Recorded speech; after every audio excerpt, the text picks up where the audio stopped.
Thank you very much. It's fantastic to be here. As John says, I represent the National Union of Journalists in the United Kingdom and Ireland and the International Federation of Journalists, representing over 600,000 journalists all around the world.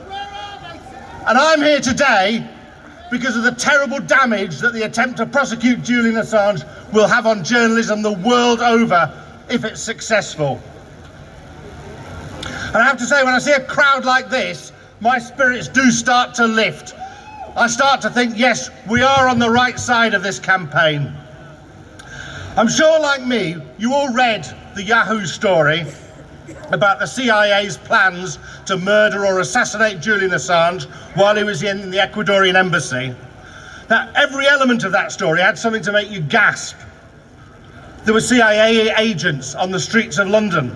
There was the British Secret Service on hand to undertake any shooting if necessary.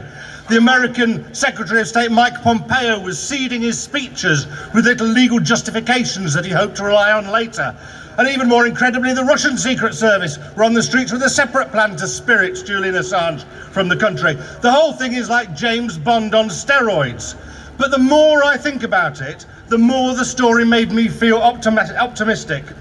Because 30 retired CIA agents spoke to Yahoo. Just think about that. 30 former CIA agents chose to break the law, chose to invoke the wrath of Mike Pompeo, chose to risk their pensions to tell a journalist about something that they thought was profoundly wrong.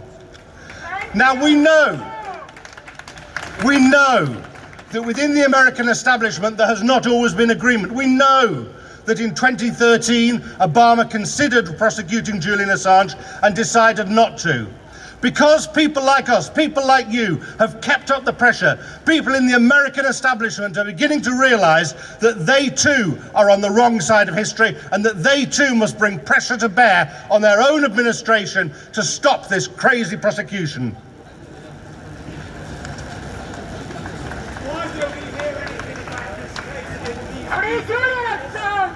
Which employ journalists, huh? The work that you're doing, the work that we're all doing to bring this to a greater attention, to involve people in the campaign, to say to people that the information on which we all depends on Julian Assange being freed and depends on our having a free media that can report what's happening for us all to understand. The message that's sent by all of us here today to people all over the world, in the United States and everywhere else, that there is a significant body of opinion who will not stand for Julian Assange being taken from this country and prosecuted is vitally important. But let's now give some greater voice to that. Let's make sure that they're heard beyond that. So join me in saying, if you believe in the importance of the law, then don't extradite Assange. If you believe that free speech is sacrosanct, then don't extradite Assange. If you believe that we deserve to know what the military are doing in our name, then don't extradite Assange. And if you believe that a man who has been clinically assessed as being vulnerable to suicide should not be extradited to the United States, then don't extradite Assange.